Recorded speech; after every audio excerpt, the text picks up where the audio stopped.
Unit 2 व्याकरण शिक्षादान।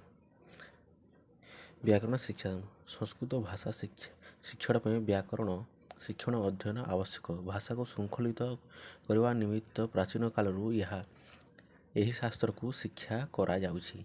प्रत्येक भाषार मुख्य रूपे व्याकरण को भाषाविद माने ग्रहण करिसंति। यार सूत्रावली और व्यवहारिक नियम प्रति अभिव्यक्ति भाषार सठिक व्यवहार करने को समर्थ करा जाए। यही शास्त्र को सम्यक रूपे व्यवहार करुथिबा व्यक्ति भाषा व्यवहार रे निपुण। तेणु षडंग मध्य व्याकरण शास्त्र को अंतर्भुक्त करा जाइछि।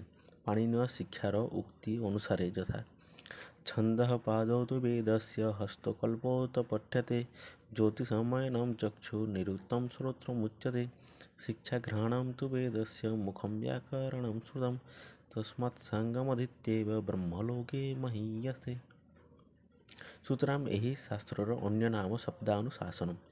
सठिक पदर प्रयोग और अपदर निराकरण होछि व्याकरण शास्त्रर प्रधान कार्य। पुनश्च कहुछि कणादं पाणिनीयस्य सर्वशास्त्रोपकारकम्। भाषा को श्रृंखलित करने क्षेत्र में व्याकरण शास्त्र प्रमुख भूमिका ग्रहण करिछि। व्याकरण शास्त्र मध्य पाणिनि विरचित अष्टाध्यायी सूत्र समस्त शास्त्रों पक्षे अपरिहार्य। व्याकरण वाक्य पदर व्युत्पत्ति अर्थ वाक्य गठन भाषार विश्लेषण और भाषा तात्विक अध्ययन इत्यादि विषय मुख्यतः आलोचना हुई थाए।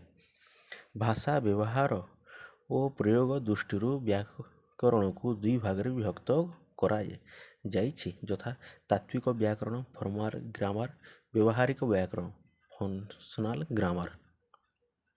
प्रथम पढ़ा तात्विक व्याकरण रे तत्वमूलक विचार तथा सूत्रर विश्लेषण सूत्र नियम संज्ञा प्रभृति को विचार करी व्यवहार उपयोगी वर्णना बहु मात्रे करा जाई थाए।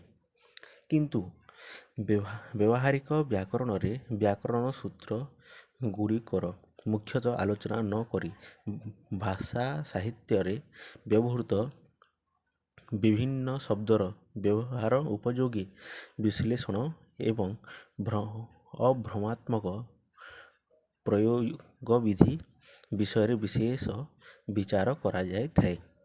व्यवहारिक व्याकरण विधि माध्यम अनेक बार अनुशीलन द्वारा अज्ञात पद और अर्थर स्वतः प्रतीत हुए। एणु व्यवहारिक व्याकरणर अन्य नाम होछि छद्म व्याकरण बोली कहुए। व्यवहारिक व्याकरणर उद्देश्य ऑब्जेक्टिव ऑफ ग्रामर मेथड एक संस्कृत भाषार ध्वनितत्व विषय परिचय प्रदान करवा। 2 स्थान प्रयत्न वर्णमानकर उच्चारण कौशल विषय अवगत हेवा। 3 शब्द गुड़िकर विभिन्न रूप सहित परिचित कराइबा।